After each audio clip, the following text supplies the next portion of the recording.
Mayın 11'i saat 18:00 olan məlumata görə ölkə ərazisinin bəzi yerlərində yağıntılı və küləkli hava şəraiti müşahidə olunur.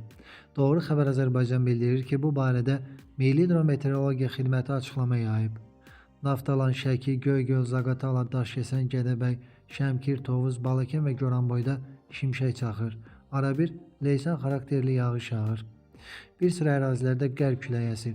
Küləyin maksimal sürəti Goranboyda 19, Tərtərdə 18, Bakıda və Abşeron yarımadasında 17, Mingəçevirdə 16, Kəlbəcər və Şəkidə isə 15 metr/saniyəyə çatır.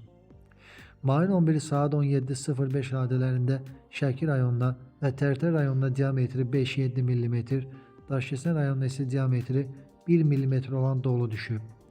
Ölkə ərazisində müşahidə olunan qeyri-sabit hava şəraiti mayın 15-i axşama qədər davam edəcək deyə məlumatda bildirilib.